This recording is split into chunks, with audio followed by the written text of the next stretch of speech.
Step right up, dummies, and listen to the stupidest sports show on earth with Rodney Newpole and Tim Van Stratton. Yeah. Well, hello, dummies, and welcome to episode number 66 of the stupidest sports show on earth. My name, as you all know, is Tim the Professor Van Stratton.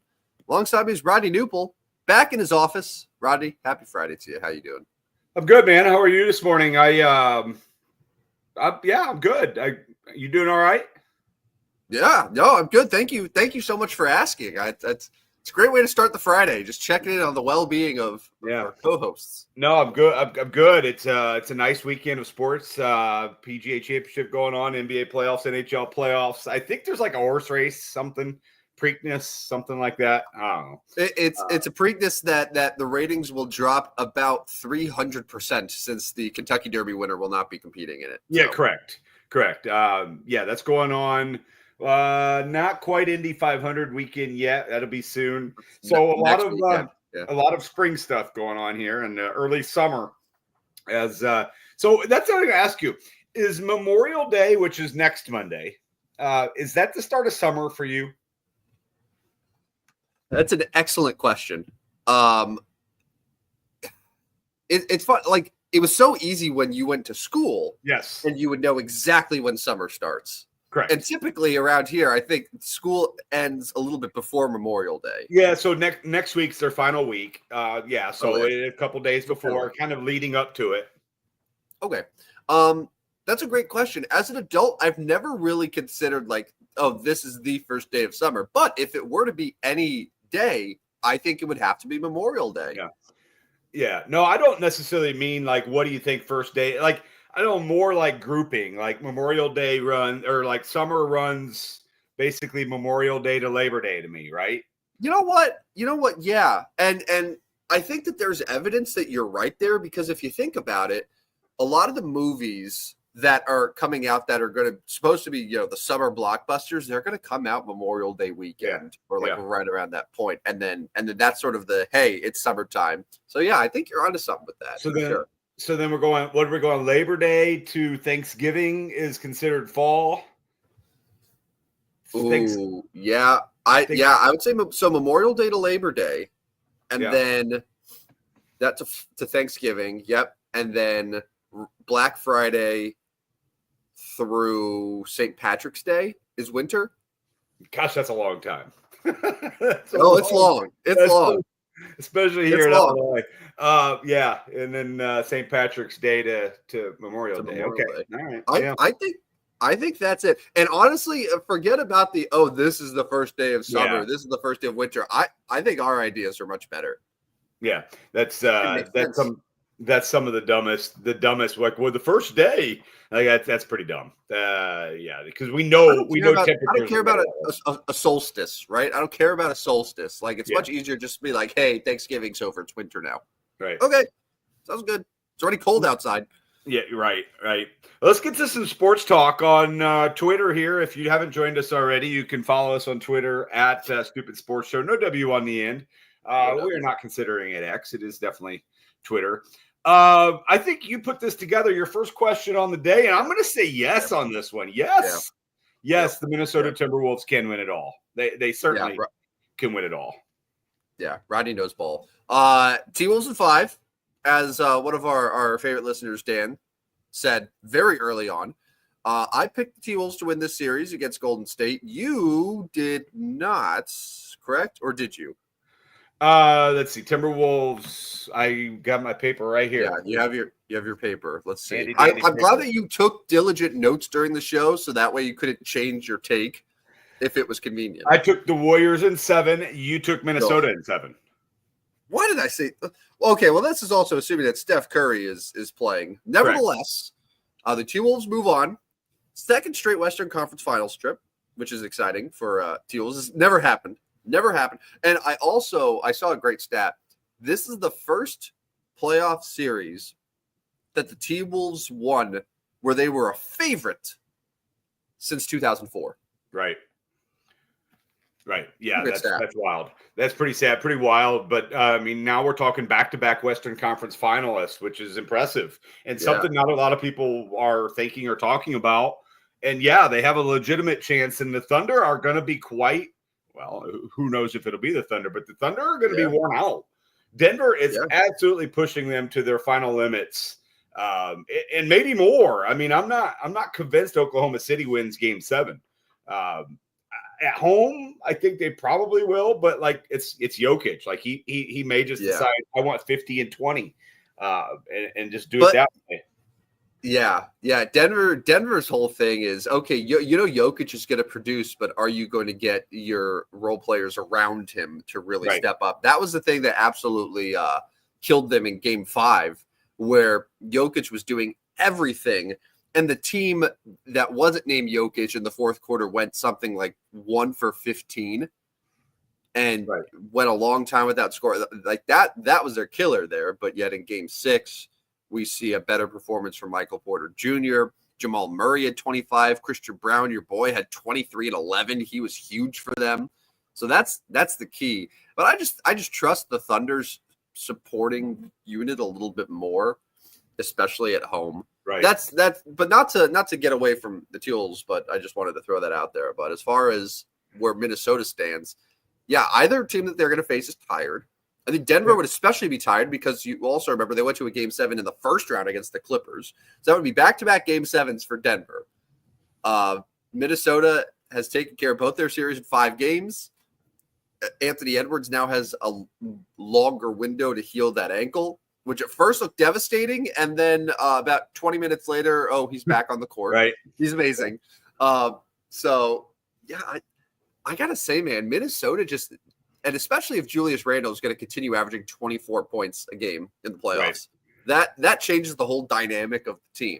Because then that gives you a superstar in Edwards, a legitimate counterpart in Julius Randle, and then you have just guys that can just absolutely defend the ball. They could shoot from 3. It's such a good balance, and it's exactly what a potential championship team would look like, the way that they're built. Yeah. And we brought this up the other day. A Minnesota-New York NBA Finals would be pretty fun because of the rivalry there with Karl-Anthony Towns, Julius Randle. That I think that's what I'm rooting for at this point. Although chaos in the Garden with a Game 7 in Boston is probably the most fun, because we talked about this the other day. Like, Knicks fans are going to melt down.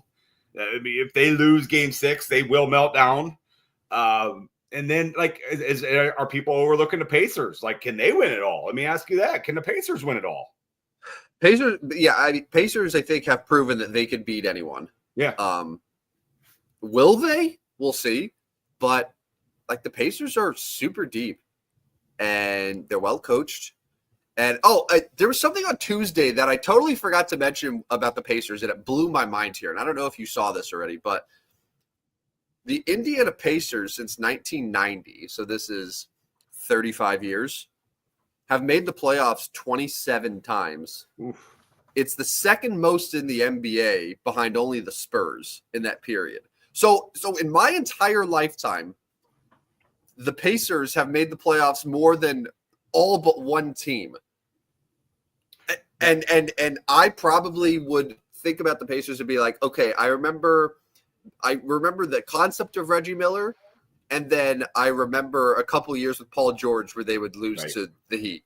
Like, that's it. Like, I have no memory of any other playoff appearance, but in my lifetime, no other team in the Eastern Conference has been more consistently in the playoffs. You want to talk about an overrated or an underrated franchise in professional sports? Like, that's them.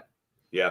And honestly, I'll go even further. I think the Indianapolis market in general for sports is an underrated market. I've always thought Major League Baseball would work there. Colts, Colts have been hit or miss, but typically draw well, especially when they're good.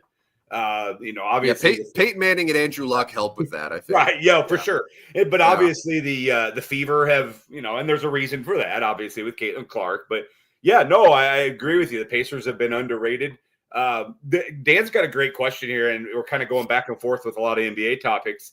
The last NBA star swap that worked out well for both teams, kind of like the Karl-Anthony Towns and Julius Randle trade has so far. No, I mean the Luka Doncic Anthony Davis trade, because the Lakers have Luka and the Mavericks were able to get Cooper Flag out of it. So no, I mean that's a possibility. Yeah,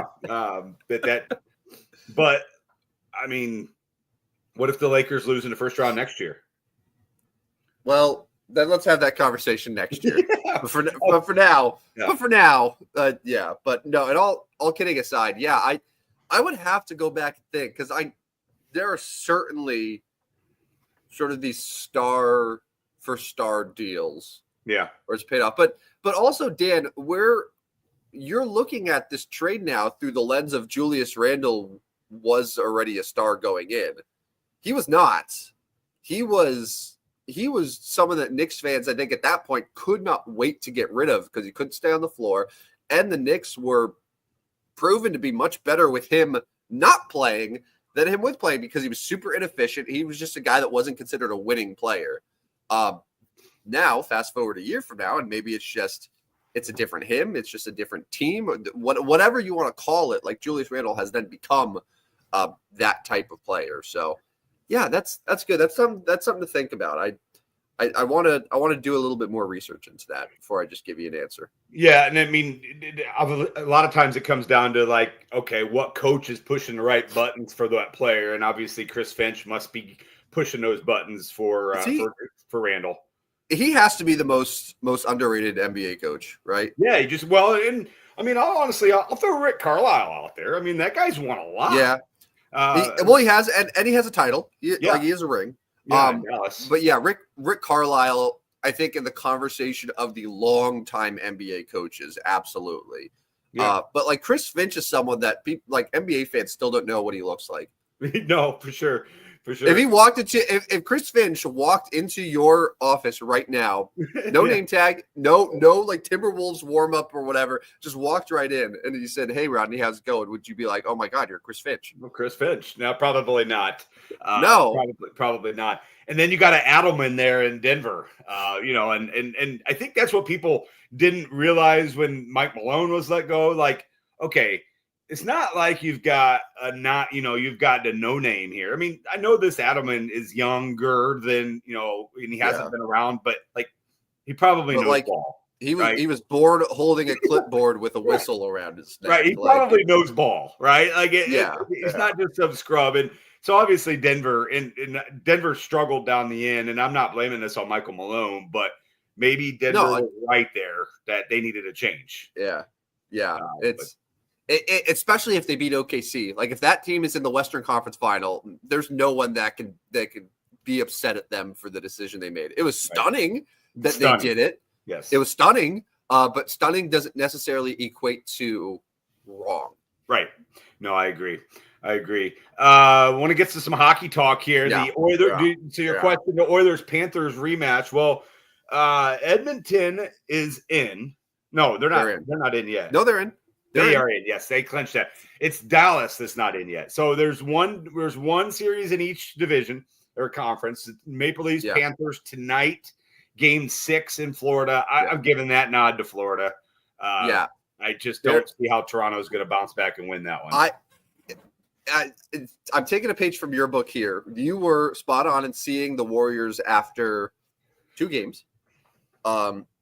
There is a 0.0000% chance that the Toronto Maple Leafs will win this series.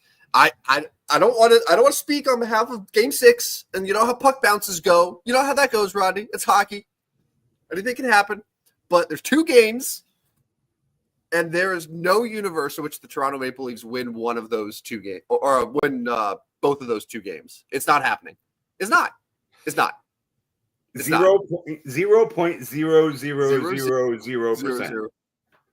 You know what? Throw in one more 0 at the end just to really hammer the point home. Okay. So I think that should be 6 zeros total if I'm doing my mental math right. The Maple Leafs are more cooked than burnt toast.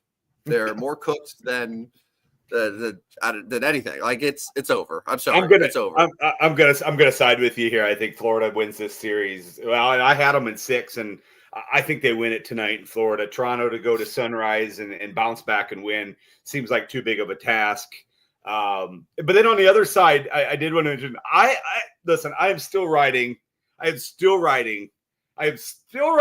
the Winnipeg Jets. They got to win one road game. They got to win one road game. All right. How many road games have they won so far? Zero. Okay. They got swept by the Blues on the road, and they've been swept by Dallas on the road. If they can win one road game tomorrow night in Dallas, they'll win the series because they're going to go back home and win Game 7. No. I'm still riding with the Winnipeg Jets in 7. I had the Jets in 7. I'm sticking with the Jets in 7. There we go. You're going Dallas. I mean, you had Dallas. Yeah, I told you before the Colorado Dallas series ended that whoever wins, I flip a coin. Whoever wins is going to beat Winnipeg in the second round because Hellebuck stinks in the playoffs and he stinks on the road. And surprise, surprise, they played 5 road games this postseason and haven't won any of them. Yeah. And Dallas has beat them at home once. So, you know what? I like my chances here.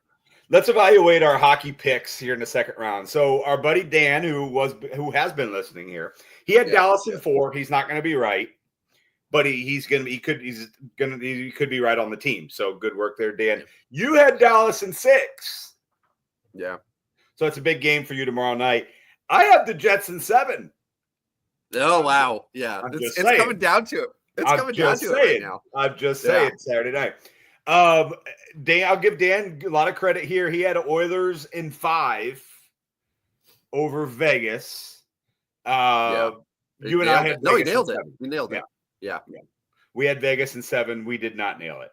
It was pretty amazing that we both that he because he took the Kings in the first round and we were like, "What are you doing, man?" The Oilers stopped them, and then he picks the Oilers. We're like, "What do you see?" And he was absolutely right.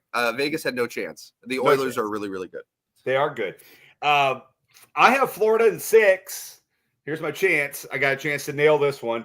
You had Florida in 5. And so did Dan. Dan also had Florida in 5. So I got a chance to check that one off. Yeah. I had Carolina in 6. I believe last I checked, they won in 5. Yes. Yeah. You had Carolina in 6. Yeah. They won in 5. Dan went with the Washington Capitals. To be fair, I believe that outside pressure influenced his decision. I don't want to air out too much here, but Dan's lovely wife is a Washington Capitals fan. Oh, okay. And I think that there's perhaps some sort of influence, and maybe she didn't even verbalize it. Maybe it was already inside of him all along that wanted to pick the Washington Capitals to win that series. I'm just saying. Just want to throw that out there. But, while we're at it, we need to do our NBA evaluations. Not great, at least from my side. Hey, go ahead. Well, I can tell you, I think we both took the Cavaliers in 5. I had them in 6, even worse. Oh. You had them in 5. Yeah, no, it's so much worse. We both had the Boston Celtics in 5. Yes. And we can't even blame the injury for it. They were down 3-1 with Jason Tatum. So, yeah, that's our L. You have OKC in 6, didn't get it done last night. I had OKC in 5, haven't got it done the last 2 nights. And then I had Golden State in 7, you had Minnesota in 7. So I literally am I literally could miss every single side. Every single side. You could. Yeah, you could. And you at least got Minnesota, and you are looking at maybe getting Oklahoma City. So can I throw out an NBA thing real quick? I know we were talking hockey. Yeah. I forgot to mention it before. The Celtics, I did call exactly what was going to happen in Game 5. Let's just acknowledge that. And the Celtics are going to win at the Garden in Game 6. I'm calling it again. I think we're getting a Game 7, man. I really do. Well, if that happens, they'll win 7, right? You know, I don't want to go as bold of a proclamation as I did with this Maple Leaf series, but if it were to get to a Game 7, I would take the Celtics in the Game 7. Yeah. That is Game 7 would be Monday night between the Knicks and the Celtics. So Sunday night we get Nuggets Thunder Game 7. Monday night we would potentially get Knicks Celtics. So Could be fun basketball over the weekend with a couple game sevens, and then we'll start the conference finals, which basically will alternate a game each night. Instead of 2 games, we'll get 1 game and dwindle down, and it'll be sweet see ya to the NBA here real soon. Yeah, that's where we're at. Let's move on to NFL schedule thoughts. You probably have a better indication on the schedule than I do. I have seen things. I know the Buffalo Bills, I believe, are favored in every single game. Yes. And they do not go to the West Coast one time. In fact, they only go out of the East Coast like once. That's to Houston, possibly. I don't know. I don't know what the exact stat on that was, but the Buffalo Bills are set up pretty well. Yeah. They are looking really, really good. Now, the issue is they have a couple other teams in their division that also have a pretty easy schedule. But yeah, like if you're the Bills, you're sitting there with one of the 5 easiest schedules in the sport. You don't have to take a long road trip. Yeah, they're in a great position to be the 1 seed in the AFC. Like your main competition there is Baltimore, good, and then Kansas City. I'll tell you what, one of my first thoughts here, Kansas City's, I think they're going to take a serious step back this year. Well, I mean, it's due, right? Like we're ready for that. Yeah. It's the Super Bowl runner-up. Yeah. Typically has a little bit tougher of a time the following season, but they put the Chiefs on prime time, not 3 times, not 4 times, not 5 times, not 6 times, 7 times, 7 primetime games. And okay, yeah, the Chiefs are going to play primetime a lot, but think about the inconsistent schedule of night game, Thursday night, then you have day game, and there's going to be no sort of rhythm with that schedule that they're playing. And sure, they're probably used to it to a degree, but that's tough, man. That's a tough go for them. So I think the Chiefs take a step back, and that's going to play very well for Buffalo, who was the exact opposite. They got a much easier go of things. Yeah. What other notes do you see? What do you think of your New York Giants schedule?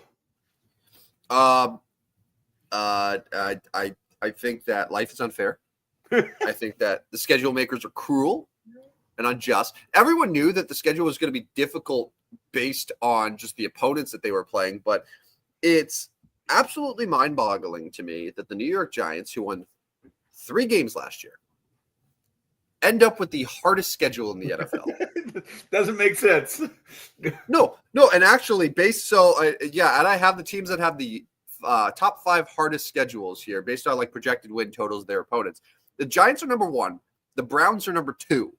So the Giants and Browns, 2 of the 3 worst teams in the sport, have the 2 hardest schedules. Where meanwhile, the easiest schedules, you have the 49ers have an easy schedule, Patriots, Saints, Falcons, and then Bills are 5th. Yeah, that doesn't make any, because I mean the NFL is doing the best they can to make the better teams play the tougher schedules, and it's not working out apparently. Yeah. Because the Giants have, obviously they're playing the NFC East, which has shown. Yeah. So they have the NFC East. They have the AFC West. Yeah. Okay. Then the NFC North. Okay. Yeah. And yeah.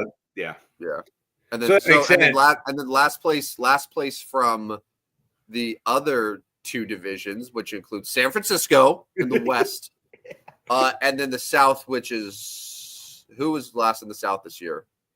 Was it Carolina? It was Carolina. Yeah. Oh, yeah. So they get Carolina. Interesting. Yeah. So Dan brings up a good point. Second fewest miles was Buffalo at 10,546. The Chargers got to go 37,000 miles this year. So our international games, didn't you say there's somebody that goes back-to-back international? Yes. Dan's Vikings are back-to-back and 2 different countries. So I think that's what it is. So the Jaguars, I know, have done back-to-back international games, but I think they've remained in the same country. The Vikings are doing like Germany for one and then London for the next. That actually, though, that's a pretty good advantage for the Vikings to just be able to stay in Europe, to not have to deal with the time change and all that. That's not terrible situation for them to be in, but I just thought that was fascinating. Real quick, so not to get too bogged down with other schedule stuff, Have you looked at the week 1 betting odds yet? Maybe I that's what we can do here. I know they're out, which of course they're going to be out. They were out about 10 minutes after the schedule was out. All right. We can pull them up. Yeah, so I have them up here. So we're just under 4 months to go until the start of the regular season here. So I'm going to give you the spread, and you're just going to give me your first instincts because we're pretty much done with free agency for the most part. We're done with the draft. There might be some preseason injuries that we have to account for, but right now, Rodney, I'm going to ask you see how well you can do here. I'm not going to write these down, but we can always go back in the podcast and check. So the NFL season opens up Thursday, September 4th, which I feel like is early this year, with the Eagles and the Cowboys. The Eagles are hosting the Cowboys. Philly's a 7-point favorite. I'm taking Dallas. Healthy Dak? Healthy Dak, a little bit, he's hoping to have some better weapons, some healthier weapons. Philadelphia, not quite, maybe don't take training camp as serious as maybe they should. Sirianni kind of rested on his championship. Now it doesn't have him quite prepared. I mean, if anybody's not going to have him prepared, it's Nick Sirianni, right? I mean, that's a page right out of your playbook. I'll go Dallas +7. Sirianni. Friday in Brazil, the Chiefs, 2.5-point favorites versus the Chargers. Your Chargers, for many years, you were high on the Chargers, except last year, the year that they actually made the playoffs.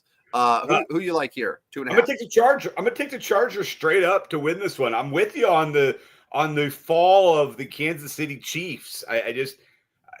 We are the stupidest sports show, so I can put out stupid hot takes, but I think Kansas City just falls back. Like, I'm not predicting a Patrick Mahomes injury, but something happens, something lingers. He doesn't perform real well. It's just a tough year for Kansas City. I'll go the Chargers straight up here and get them on the money line at +125 or something like that. I'll take the Chargers.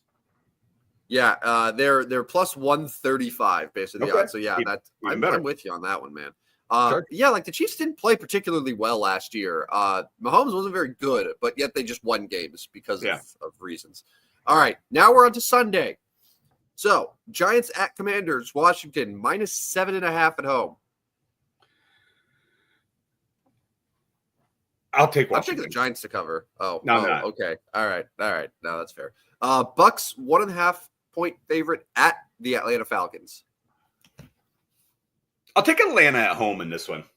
I'll take Atlanta at home. I don't know. I'm a sucker for Atlanta. I feel like every year, I feel like they should be better. Penix is obviously going to get a chance to start this one. That's, I like Atlanta. I'm going to take Atlanta in this one. Bijan, too much for Tampa Bay. All right. A couple of cats here. The Panthers are 2.5-point underdogs against Travis Hunter and the Jacksonville Jaguars. The game's in Jacksonville. Who you like? It's kind of a gross game, to be honest with you, but it's horrible. Yeah. I think I'll actually go Carolina on the road. I think I'm going to be high on Bryce Young this year. Not I don't know how high because I haven't done all the research of I know who the quarterbacks are, but I haven't done. But I just what I saw out of Young towards the end of last year, I liked a little bit. I think he's gonna progress even more. I'm not sold on Trevor Lawrence, right? We keep getting fooled by Trevor Lawrence. Is he any good? I don't know if he's any good. I'm gonna take Bryce Young. I'm gonna take the Panthers straight up on the road in this one.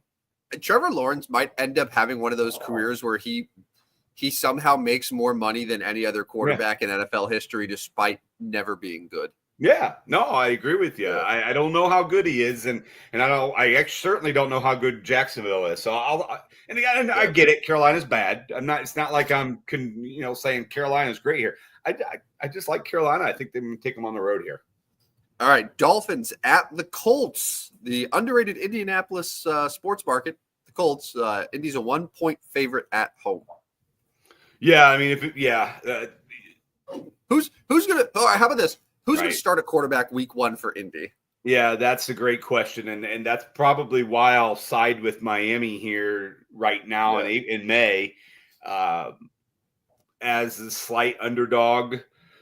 It's a dome. Miami's got to go on the road. It's a dome. It shouldn't matter weather-wise. It's September, so it shouldn't matter in period. But I'll take Miami Just a few more knowns there than Indianapolis has. I'll take Miami +1 or 1.5, whatever we can get it at. All right, Patriots hosting the Raiders. New England is a 2-point favorite. Yeah, so I think there's going to be some people that are going to be fairly high on the Patriots this year. I need to confirm this here, that the Patriots are favored in 11 of their games. Yeah, pretty wild. I think that's right too. I saw a brief snippet on that. Yeah. I mean, they're not going to win 11 games, but I do think they can beat the Raiders at home. The West Coast to East Coast travel to start the year, earlier start for Vegas than typically. I'll take the Patriots straight up. The 2-3, whatever it is, I'm not real sure on, but I'll take the Patriots straight up in this one. All right, now we have potential for 2 revenge games. First, the Steelers with maybe Aaron Rodgers. I don't know. You did see him the other night. 2.5-point favorite at the New York Jets, led by Justin Fields, the former Steelers quarterback. So Steelers at Jets. Who we like here? Jets, Jets. I'm taking the Jets. Went so well. That went so well last year. All right, Bengals 5 points at the Cleveland Browns. Rivalry game.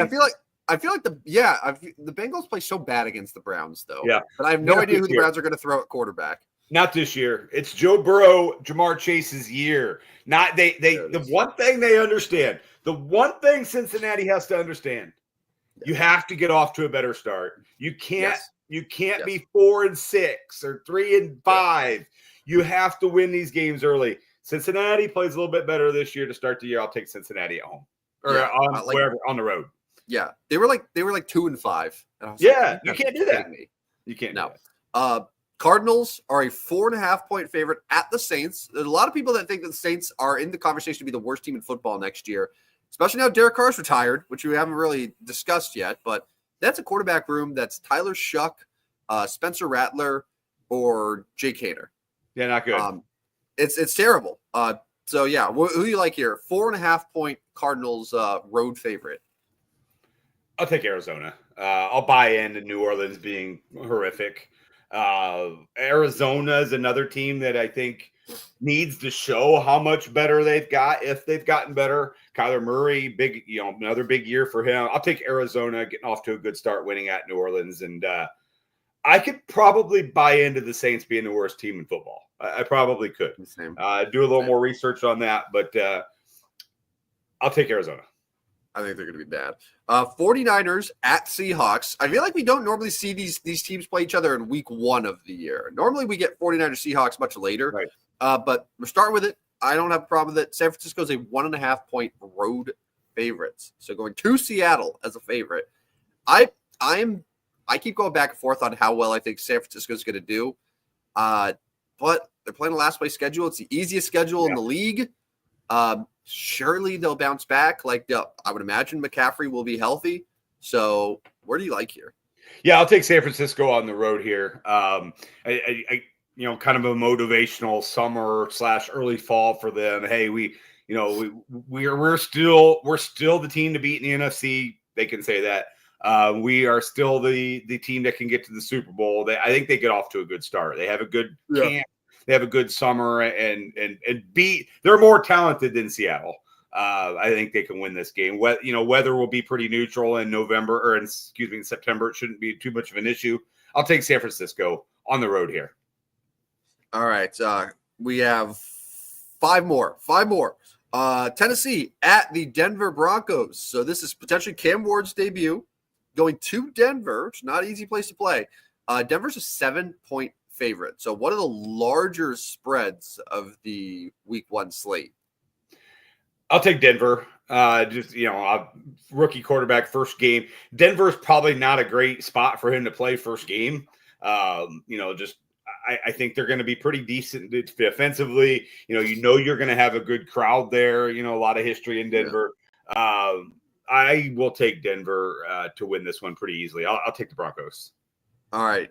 The Lions at Packers. The Lions are a 1.5-point road favorite. This is a good game. The Lions are going to have a really hard schedule this year.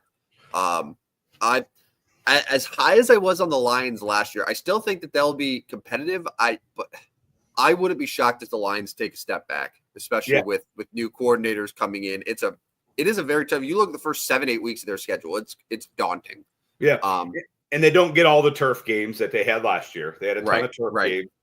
Makes a difference. They're used to turf. I'm going to take Green Bay in this one. I'm going to take Green Bay at home. I think Detroit's a team that could fall back significantly as well. Texans at the Rams. LA is a 2.5-point home favorite. Houston made the playoffs last year, made it to the second round, despite CJ Stroud kind of having a little bit of a sophomore slump. So it'll be interesting to see how he bounces back. But Texans or Rams swap Cooper Kupp for Devontae Adams. I think that move a lot of people have kind of forgotten about. So, who do you like here? Rams 2.5 points at home. I like the Rams. And this is a type of game where, like, if I'm not real sure, I'm probably going two things here. Number one, home team. Number two, coaching. If I have a question, I'm probably taking McVay over. And DeMeco Ryans has been a good head coach. Don't get me wrong. I think he is a really solid head coach. But I struggle to go against Sean McVay, especially, he's game planning now, right? Like, he's game planning for Houston now. So I'll take the Rams at home here. All right. So now we've made it to Sunday Night Football. It is a playoff rematch. Lamar Jackson and the Baltimore Ravens going to Orchard Park to face Josh Allen and the Buffalo Bills. The Bills are a 1.5-point home favorites. I feel like this game could really go either way. Where are you at here? Yeah, I definitely could go either way. I will take Buffalo at home. Just a home team. Obviously, the one thing Buffalo knows they're going to have to do is they're going to have to slow down the run game. They've seen that over twice last year with Baltimore, with Derrick Henry, with Lamar Jackson. I think it might take a little bit for Baltimore to really get that run game going. It takes some time to get kind of their schemes going and their line back on track. I'll take Buffalo at home here, -1.5, whatever it is. I'll take the Bills at home. All right, and then we wrap up week 1. We have Caleb Williams, the generational QB, Ben Johnson, the generational head coach, and a generational powerhouse franchise in the Chicago Bears are a 1-point home favorite against Minnesota Vikings, the team that Caleb Williams desperately wanted to play for last year, apparently. Vikings Bears. By the way, what that whole Caleb Williams story was fun. I feel like there were rumors of that sort of thing last year, but they were quickly shot down to be like, no, that's ridiculous. People are just saying it. Well, apparently it was all true. Apparently he did not want to go to the Bears. Yeah, so his PR guy or the Bears PR guy or somebody did their job and said, let's stop. We're not doing that. Yeah. As far as this game, I'll take the Bears at home. Not sure what we're going to get out of Minnesota. What's their quarterback situation going to look like? I do like Kevin O'Connell. I do like their coaching, but I think I'll take the Bears here. Ben Johnson obviously knows Minnesota. Minnesota knows Ben Johnson too, but I'll take the Bears at home here, and the Chicago Bears get off to a 1-0 start, winning at home. Dan's got a good point here. Oh, you did it. Yeah. 3-time defending offseason champion Chicago Bears against the team their quarterback wishes he was playing for. Yep. The Bears have an offseason championship dynasty going right now. Every single offseason, they're the talk of the town, and people are going to pick them to win 11 games and go to the NFC Championship, and then they win 6 games, and everyone's like, wow, that was terrible. Yeah, bad call. Yeah, so I'll take the Bears in that one. All right. So that's week 1. And guess what? If you like that segment, we're going to do it again in 3.5 months. Hooray! Yeah, we definitely are. And we might do it again in June just because. Dude. July, man. July, when it's just baseball going on. My God, I will be dying to talk. We're going to go through all of the international games, all the primetime games, all the holiday games, and just talk about that because, boy, I would much rather talk about that than whatever's going on in baseball. I've officially turned. Baseball like content to me. It's just like, it's just there. Yeah, I agree with you. But let me move on to this. You want a hot take? A hot take is yesterday was the single worst first day of a major in golf history. Yeah, awful. And it wasn't awful. And it wasn't awful because no one played well. Like we've seen U.S. Opens where where the winner will shoot one over, right? It's not awful in that way. It's awful in the sense of most golf fans will look at the leaderboard and just say, wait, who? Wait, what happened? Yeah. Yeah. So Johnny Vegas currently leads. He's already bogeyed a hole today. So he's now at 6 under. My boy Justin Thomas is trying to make a run. He is in the top 50 now. He's 2 under on the day, even on the tournament. But basically my hot take because of that was like the star power did not play very well. Now, we mentioned this before the show. Scotty Scheffler somehow quietly went -2, and everybody's like, oh, they didn't play very well. He's probably going to go 2 under, 3 under each day and win this at like 10 under. Jordan Spieth, who a lot of people were excited about possibly winning, and grabbing the. Well, I think it was more. I think it was more. We wanted him to. I don't know if he had a shot to, but anyway. Well, he's 4 over on the tournament. He's 1 under on the day. If he could grab, but if he could grab a couple more birdies. Does 2 over get him in? Right now, it's not. Right now, projected cut is 1 over. So if Spieth can get hot here and maybe make the cut. Now, do I think he's going to win? No. Outside with Johnny Vegas up at the top, one guy that I think maybe keep an eye on is Colin Morikawa. He's 3 under on the tournament. Your guy JJ Spahn, who you mentioned on our show, is also 3 under. Adam Scott and Tyrell Hatton are also guys that have been around, these type of things. They are both 4 under, so 2 strokes back. I mentioned Adam Scott too. He was 6,900, and I was like, okay, well, he hasn't been playing particularly well, but like Adam Scott is a long time player on the PGA Tour. Yeah. I think he's won majors. He's very good. So no, I'm not surprised. Like he's just one of those golfers where any major he could randomly be in the mix because he's just he's good. He's good. So I'm not surprised that he's there. But yeah, Max Homa right now is 5 under on the day. Did you see that? Started on the back 9 here. He's got birdie, par, birdie, eagle, birdie, and then just parred here. So he's 5 under after 7 holes. Yeah. So keep an eye on him. Yeah. Keep an eye on Max as well. Yeah, and he's kind of a fan favorite. I know he interacts on social media and things like that. So, but then there's other guys like Cam Davis, Ryan Gerard, Aaron Ray, Steven Yeager, Alex Smalley, Ryan Fox. Like, who are these guys?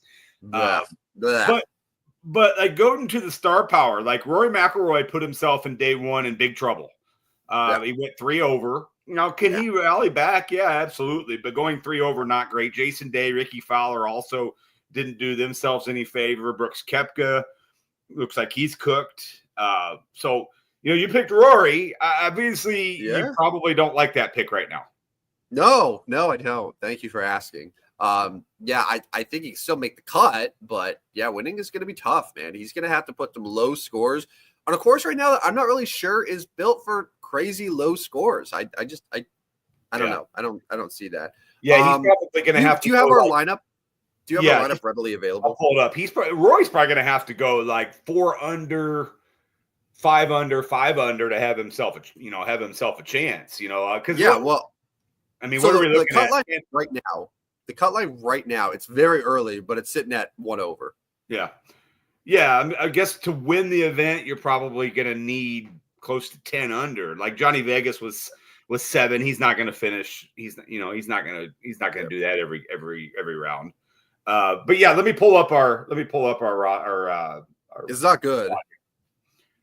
No, it's not. It's not. Let me find it here because I have a few other teams as well. Yeah. No, it's not good. I can tell you right now, Rodney. Dustin Johnson will not make the cut. We played him, didn't we? You played him, but yes. Yeah. I mean, your picks are our picks. So yeah, he is 10 over. Yes. He was 7 over yesterday, and then he's 3 over so far through 5 holes today. He's officially cooked. Our roster is atrocious. Holy It's smokes. Really bad. It's really bad. So Rory McIlroy, 3 over. He's tied for 96th. Jordan Spieth, 4 over, tied for 109th. Dustin Johnson, 10 over, 153rd. Bobby Mack went 3 under yesterday. He's tied for 12th. Yes. So Bobby Mack. Thomas Detry. 3 over, tied for 96th.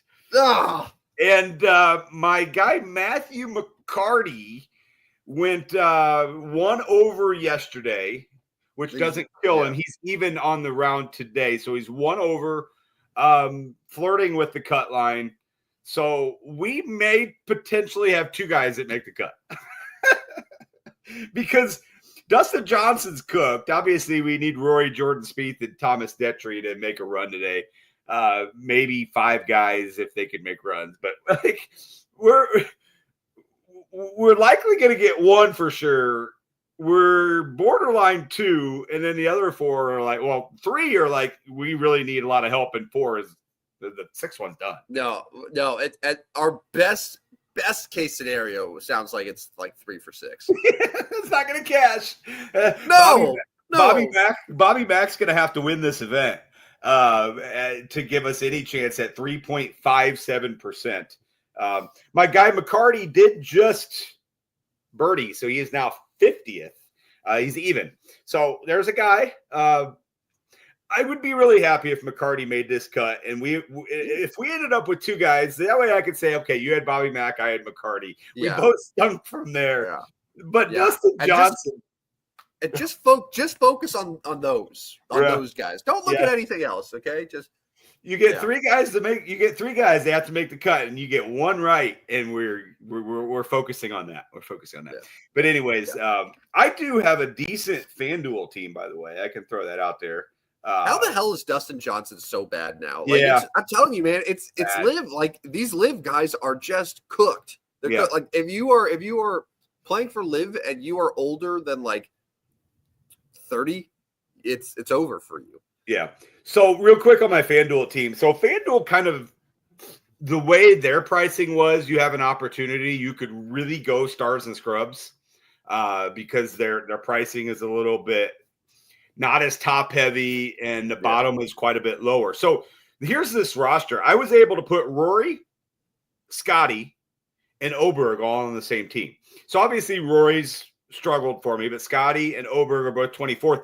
But my scrubs on this team, Johnny Vegas leading. Keegan Bradley is 3 under, tied for 12th. And then this McCarty guy who I was telling you about, who's at 50th right now. You had a feeling. Yeah. So if he makes it, Vegas at least stays. The reason I'm cashing a decent amount is Johnny Vegas is in first. Do I think Johnny Vegas is going to win this event? Absolutely not. At 0.8%, though, when he's leading the event, I'm winning a lot of money. But if I could get, there's been about 2 or 3 majors that I can recall in the last few years where I feel like Johnny Vegas has been leading after the first day. Yeah, I agree. Yes, it never lasts. It never lasts. But at this point, like make the cut and finish in the top 10. And you're solid. Yeah. Well, at 0.8%. Yeah, I will. Yes, I would take a top 10 finish from him. And then if McCarty, Keegan Bradley can hold on, and Rory will actually make the cut. Yeah, this is going to be a pretty good team. But anyways, PGA Championship Day 2 is going on right now, and I don't know. I'm glad that you're locked into golf, man. I'm glad that you're back. I feel like Masters, you were sort of out of it, but now you're all in for the PGA Championship, and it's good to see. I mean, I am until my lineups are dead. That's really all it comes down to. I won't be able to watch much this weekend. I'll be out of town. I know you are as well, but so there we go. So you're also going on assignment. That's fun. Yeah, we'll both be on assignment this weekend. All right, let's wrap up with 66s. I can tell you, Roddy, it's going to be better than 65. I think we're going to be able to put a legitimate Mount Rushmore together today. Okay. All right, let's hear it. Let's get the easy one out of the way. If you were to build the Rushmore and actually change the size of the faces to where the more important the person, the larger the face, Mario Lemieux would have the largest face on our 66 Mount Rushmore. He would. Super Mario I think it's the 66. If we could only do one, he's the guy. Yeah. So there's a couple good NFL ones. I know that it's been a little hit or miss with offensive linemen, but Alan Faneca, the longtime Steeler, I think it was a Jet the last couple of years of his career, he wore number 66.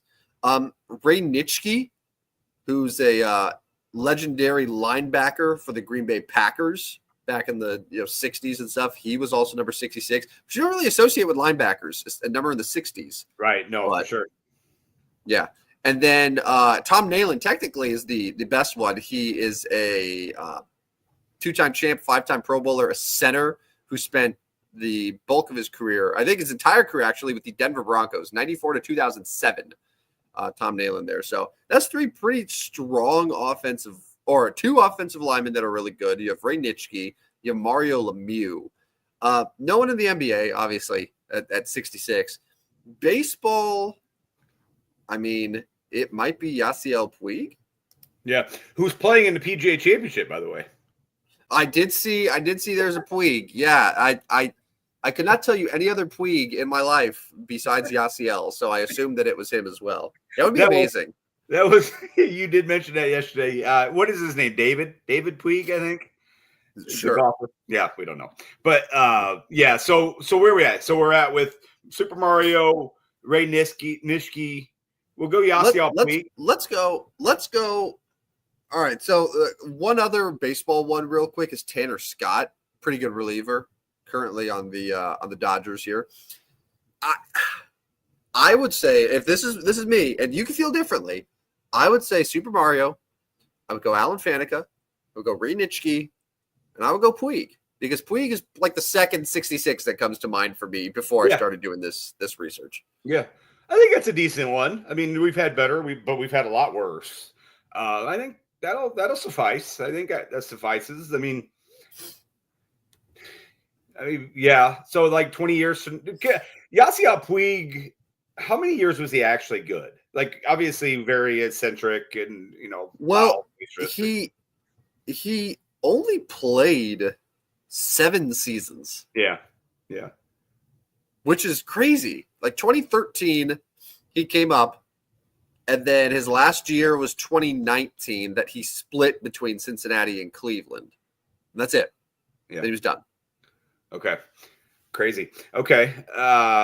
But like, he's the biggest baseball name, and I think mostly because it was like who he is and just kind of his, like, that's probably more why he's the Mount Rushmore, right? Yeah, I think just like what he represents. Yeah. People thought he was going to be like a perennial all-star. Yeah. When he first came up. So there we go. There's our 66. I don't mind it. I've certainly felt worse about these, and I at least feel like we can develop one here instead of just throw the play. 67, no chance. I'll just throw that out there. 60. Yeah, our best hope is hockey, that we have a couple, but yeah, no one comes to mind for NFL. I'm sure there's some more linemen. Cannot think of a single baseball player. Cannot think of a single NBA player. So that'll be fun. Dan reminding us that Yasiel Puig was on the cover of MLB The Show. 15. Also real quick, just to put a bow in the golf conversation.